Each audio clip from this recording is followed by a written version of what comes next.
Hey there YouTube, it's your boy Lipid out here with another reaction video. Today we got EmpLemon, Rogue Waves. Let's get right into it, shall we? Hit it. If you've been around long enough, you've probably encountered this image. The Great Wave off Kanagawa by Japanese artist Katsushika Hokusai. The only reason I know, I mean, I've seen the artwork, but if you played Fate Grand, like FGO, Fate Grand Order, Hokusai, she cool. From its humble origins in 1831, it has since gone on to become one of the most reproduced paintings in history. Few other works have managed to captivate our attention with such striking elegance and power. Due to how closely intertwined Japanese culture is with such events, many onlookers over the years have assumed that the Great Wave is depicting a tsunami. However, modern research suggests that Hokusai's illustration may actually feature something entirely different. A phenomenon which, in some regards, is even more terrifying. One which we have only just begun to understand. Preach. It would seem that mankind has always had a complex relationship with the sea. For millennia, it was perhaps the single biggest obstruction standing in the way of human progress.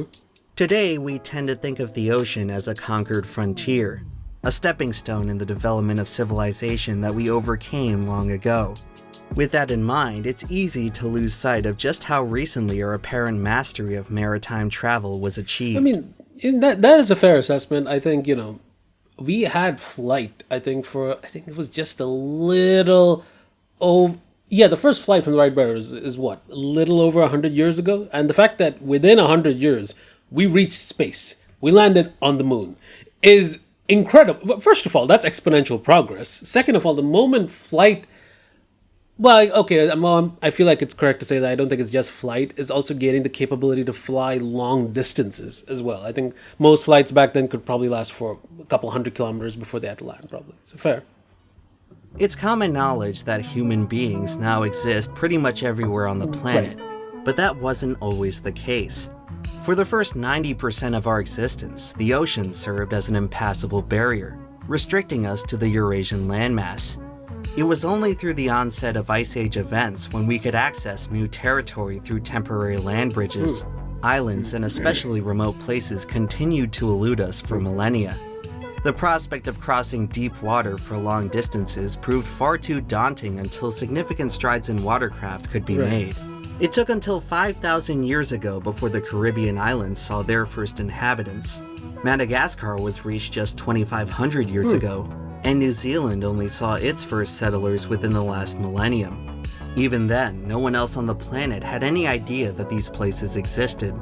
Only after the advent of maritime trade routes did the true scope of civilization become known.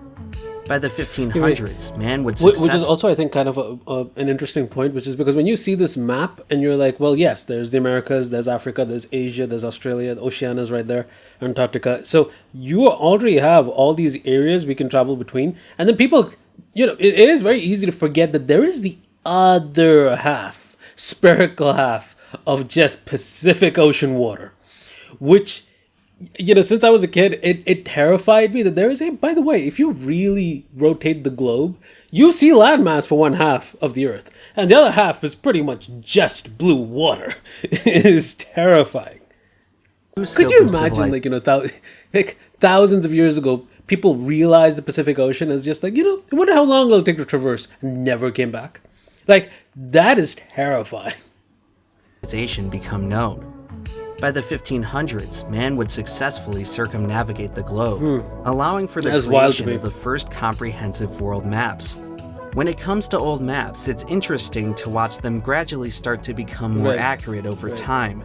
But what's more interesting is a little detail which began to appear on many of them. The Kraken. During the Age of Discovery, it was common for some cartographers to include illustrations of sea monsters in the more vast stretches of ocean. As the number of transcontinental voyages increased, a few ships would never reach their destination. With no way of knowing what happened to them, our imaginations were left to run wild. And so, the ocean would earn its reputation as a place of great mystery and mythology. It was common for seafaring cultures to attribute the cruelty of the ocean to some kind of vengeful deity. The unknowable vastness of the sea sparked wild speculation of fantastical lands waiting to be discovered. The fabled island of Atlantis would captivate scholars for centuries as a utopian civilization which tragically sunk beneath the waves. Equally unverifiable was the lost continent of Mu, rumored to exist between Asia and the Americas. Others saw the ocean as I can kind of see why they would think that is because you have such a vast area of ocean. It is kind of like, you intuitively kind of think there has to be something out there. I can see where they came from with that idea. The monstrous beings beyond our comprehension. Well, to be fair, the giant squid is a thing. It's rare that it'll come up to the surface, but you have these sperm whales, these huge whales that have like cuts all over their skin from their battles with giant squids. So yeah, it's not really a far stretch to say there are monstrous creatures out there. And considering only 20% of the world's oceans are mapped, it kind of gives, some sentience to that idea. It's like, well, it's possible. From the colossal ship-devouring Leviathan to the unsettling temptation of sirens, whose irresistible song will lure sailors to their doom, the sea continues to tempt us to this day. For as long as maritime trade has been logistically viable, the rich and powerful have gravitated towards the water's edge. In the modern day, waterfront property continues to reign supreme as the most desirable real estate on the planet. Despite the ocean's adversarial role in our history, we sure do love being near it. Perhaps it satisfies some latent desire to flirt with the uncontrollable. It seems like everyone wants to come to the water until all of a sudden, the water coming starts to you. coming to us. Yeah. As many in America have ventured closer to the coast, the Cascade Indians have migrated inland. Their ancestral wisdom warns of a terrible tragedy for those who fail to respect the power of the sea. The legend they follow is very much based on a real incident. The Cascadia tsunami of 1700, an event so destructive that its effects were observed more than 4,500 miles away in Japan. Wow. In recent times, a tsunami of comparable strength occurred in 2004 off the island of Sumatra, where a magnitude 9.2 earthquake triggered a wall of water up to 100 feet tall. Coastlines near the epicenter were inundated as far as 2.5 miles inland. Currently, it stands as the deadliest natural disaster of the 21st century, resulting in fatalities as far away as South Africa. For the modern world, I think, the thing with floods is obviously it's very easy to kind of look at them and say well, there are other things that would probably kill you from just the water. And that's true. The floods by themselves, the water by itself might not kill you. It's the things that are in the water that it's pulling along with it at great speeds. You get trapped in that, you are going to get crushed. There's not much you can do. It's one of the reasons why even hurricanes, for example, the wind speed is terrifying, but it's more than likely that the storm surge, the water that it sucks in along with it while it comes on land, is what gets you, actually. It'll pull you in, drown you, and then probably toss you aside. It's the thing. The thing with water is, swimming is one thing, but then trying to control the force when it comes right at you is something else. More often than not, if you know there's a tsunami coming, it's you climb to higher ground. And the Sumatran tsunami was there was a story from the Sumatran tsunami where one girl who was on a beach, saw the receding water and remembered something from her geography class and basically said, hey, there's a tsunami coming in, and parents didn't believe her until a Japanese tourist nearby said, well, yeah, tsunami means big wave.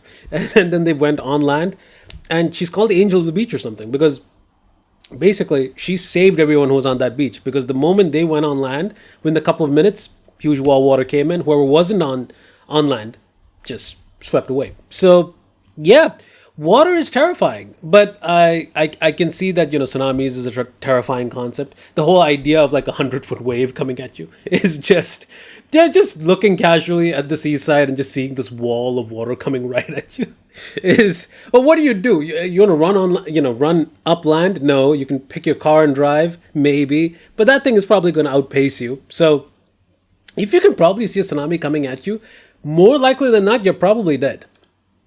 It's a stark reminder of just how frightening the ocean can still be.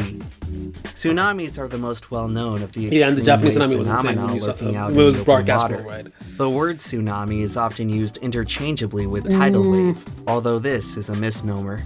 While there's no concrete definition for what a tidal wave actually is, the terminology most closely refers to a tidal bore, sizable waves which funnel into narrow tributaries.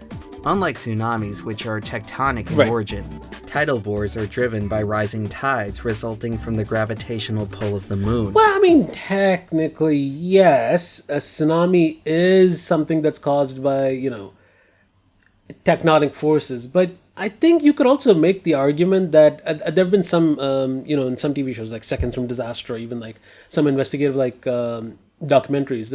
There was a tsunami where you had a landslide that that went down into, I guess it was a dam or something, or it was like a column of water.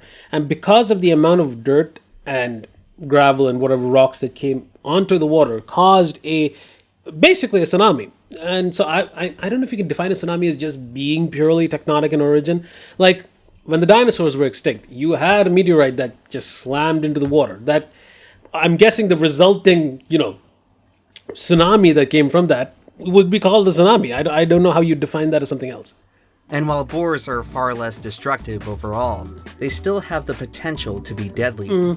They are most common in waterways with powerful tidal flow, such as the Bay of Fundy, home to the highest tidal range on Earth.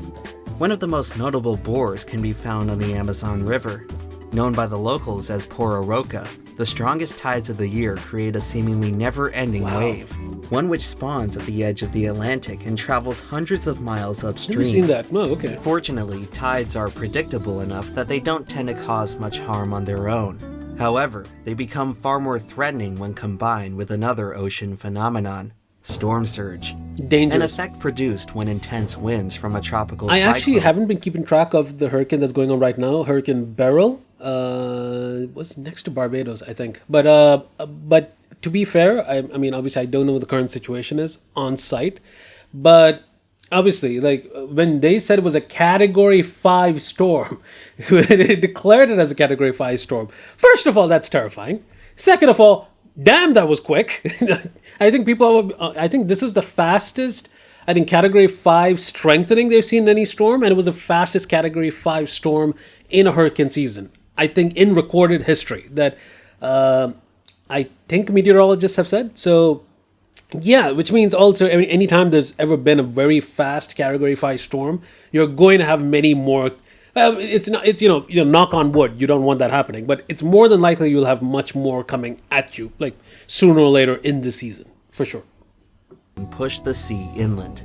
Depending on the direction of the wind, orientation of the coast, and strength of the tide, storm surge may produce devastating results. In 2005, Hurricane Katrina triggered a peak storm surge of 27 feet along the Gulf Coast. The widespread flooding would contribute to the costliest damage. I think when you say 8.2 meters, you might be like, well, yeah, that doesn't sound like much. 8.2 meters. If I had to be roughly right with that, that's probably what, 2 stories tall for a building coming right at you. That is terrifying.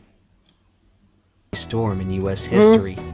The highest storm surge on record happened all the way back in 1899, when Cyclone Mahina struck Bathurst Bay, Australia.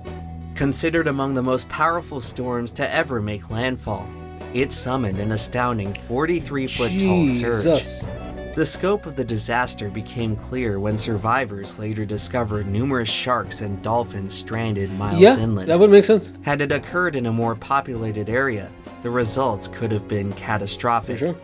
Storm surge, along with tidal bores and tsunamis, are commonly regarded as the most hazardous nautical events. Hazardous nautical events on shore. You only care about them because of the effects they have on shore.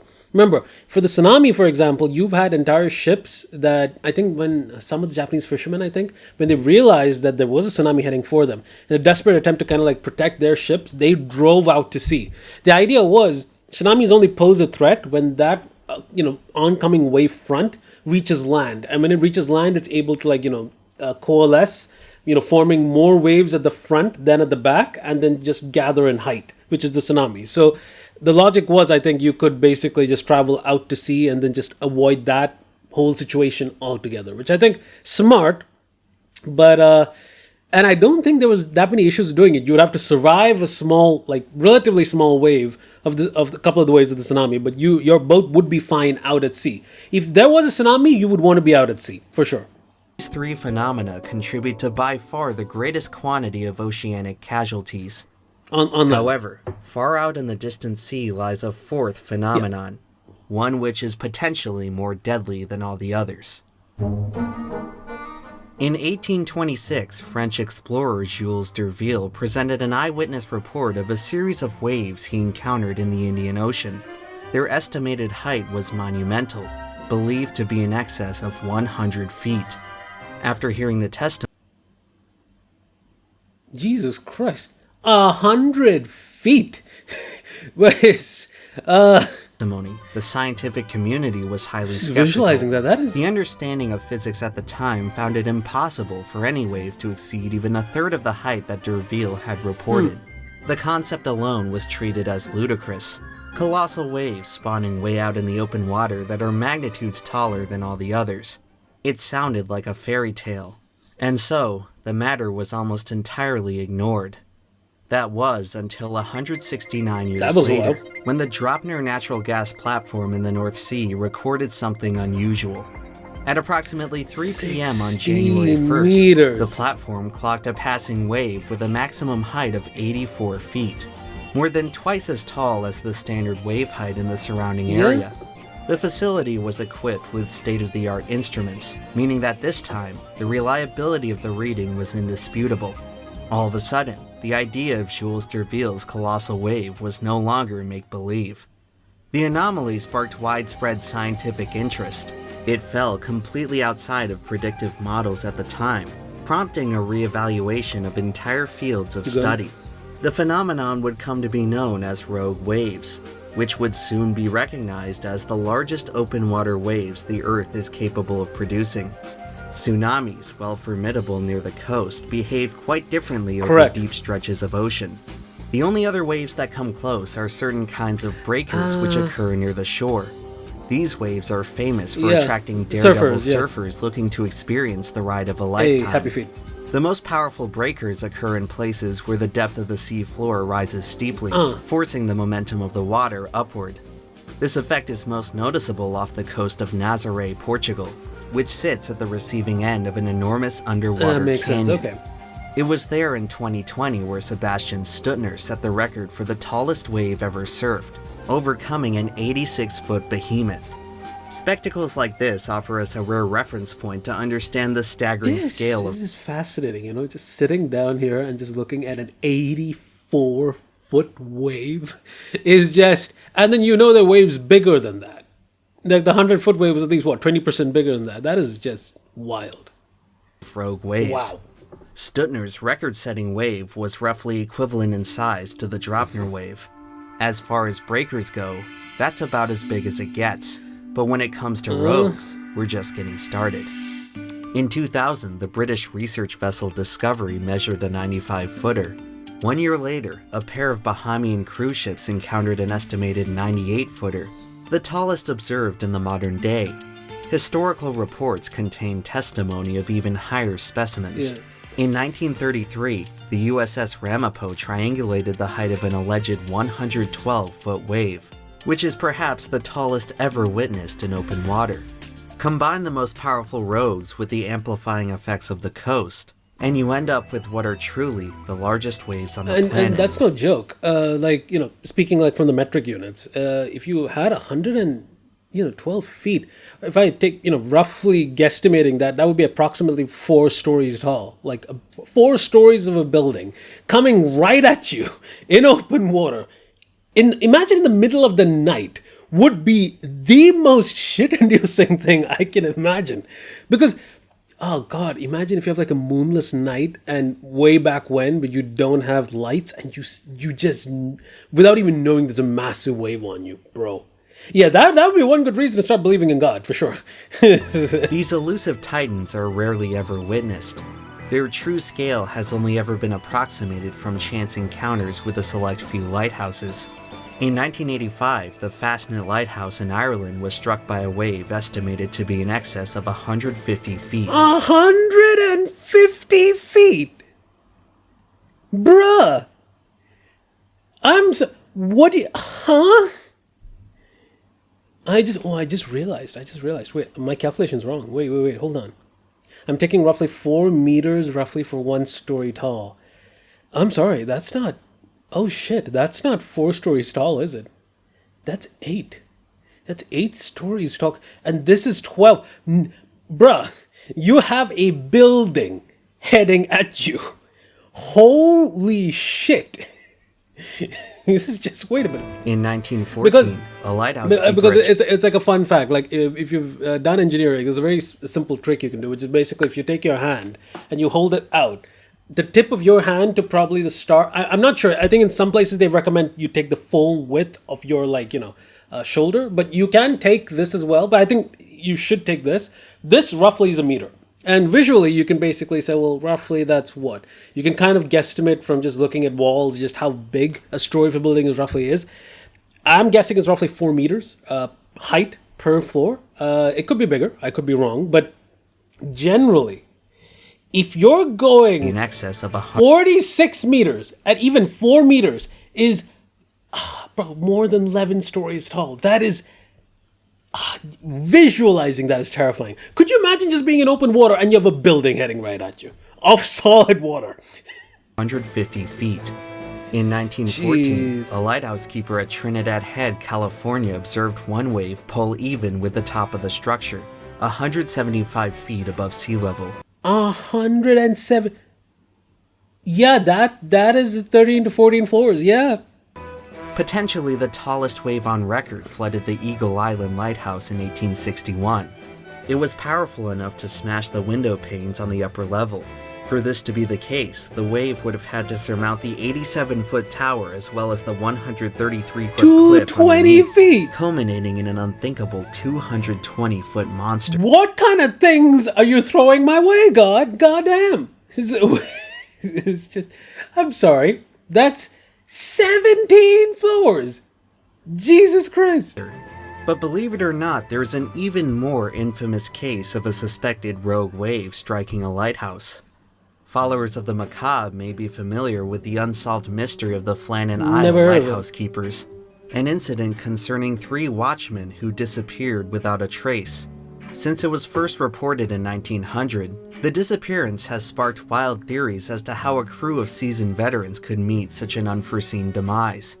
Fascinatingly, the recent advancements in understanding rogue waves have provided a plausible solution to the now century-old mystery. Damage found on the western part of the island corroborates an encounter with a mammoth wave, which we now know to be possible.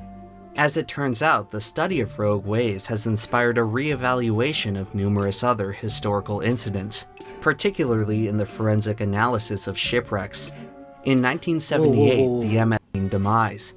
Fascinating western part of the island corroborates an encounter with a mammoth wave. Wait, hold on.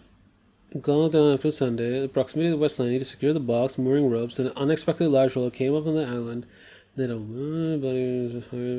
coming down upon them. Could you just imagine just you living your day and a rogue wave just comes up and just steals you from the shore?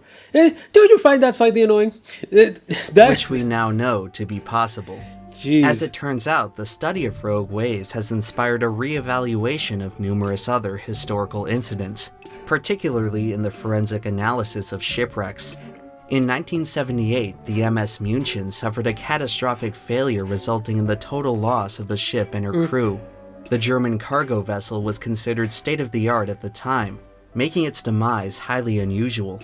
It took another 25 years until a rogue wave emerged as the most plausible cause of the tragedy. I think it is actually kind of fascinating because I'm not really that knowledgeable when it comes to naval architecture or those disciplines of engineering. But what I do know is there are certain equations that you need to follow, including some which have significant and maximum wave heights. So it isn't that far ahead of the plausibility that when you actually take 100-year meteorological data and you basically pick the average maximum height that's ever been in a certain area, you're going to design a ship around that. So it would make sense that you have a rogue wave that exceeds that parameter that just cracks a ship in half. Not surprising. And I imagine as with more recent studies and I think better understanding of the phenomena, I think you would then have to reevaluate what is the maximum possible rogue wave height and include it into your equation so that you actually have a kind of a better understanding of the ships that you're building to face, oceans like this. A similar conclusion would be reached about the sinking of the MV Derbyshire. the largest British vessel to ever be lost at sea. A closer review of various maritime logs revealed that rogue waves were quite a bit more common than originally thought. Across the 20th century, numerous voyages had reported run-ins with the phenomenon, including the ill-fated Lusitania. The surprising frequency of encounters raises the question of how it took so long for the matter to be investigated. It's a question which leads to a rather disturbing implication. Survivorship bias, right. I think way back when you have wooden ships and they go up against, like massive waves like this, more often than not, anytime a ship is hit by a rogue wave, they're not coming back from that. The ship is going down with its people, for sure. That's most likely the case, in my mind. It would seem that the reason rogue waves were rarely ever reported was due to how those who saw them almost never lived to tell the tale. I agree with that. With the power to capsize even our modern-day steel vessels, the wooden ships of old hardly stood a chance. Across the history of maritime travel, it's entirely possible that rogue waves may have been the most unsurvivable force that any sailor could encounter. They have likely contributed to countless fatalities that we may never be able to realize. The remarkable difficulty of documenting rogues presents a significant challenge in studying them. They occur so randomly and infrequently in the wild, it's significantly able to realize. The remarkable difficulty of documenting rogues presents a significant challenge in studying them. They occur so randomly and infrequently in the wild that scientists can sparsely measure them with any sort of reliability. Regardless, the potential risk that rogue waves pose to the shipping industry has maintained a vested interest that they are understood further. Currently, there are numerous theories as to the specific cause of the phenomenon. Some researchers believe the matter to be as simple as constructive interference. Others consider more complex dynamics at play. But until substantial strides in data collection can be achieved, it's unlikely that we will reach any sort of definitive conclusion. Rogue waves, at least for the time being, continue to be quite the enigma. The same could be said for the ocean as a whole, most of which remains vastly unexplored. After all this time, it still has the uncanny ability to make our imaginations run wild. Despite all of our progress towards mastering the sea, we are constantly reminded that it must not be underestimated.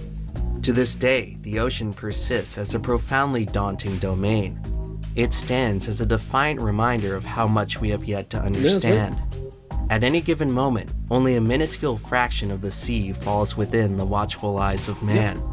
What lies beyond continues to prevail as one of the last great mysteries of the modern age. It's impossible to know just what else may be lurking out there, waiting to be discovered. The ocean is still full of surprises, some of which may have been hiding in plain sight all along. Yeah. Might be the only picture of a rogue wave we've seen, but to be honest, I think the ocean is comforting to look at, but it's also very, terrifying to travel on. So, yeah. It's an incredible video, EmpLemon. Shout out to the channel. I'll put him in the description. So obviously go and check out more of his videos. Exemplary, really good documentaries. But yeah, hope you guys enjoyed the video. Like, comment, subscribe, and I will catch you beautiful bastards in the next one. Peace. Take care. Nice.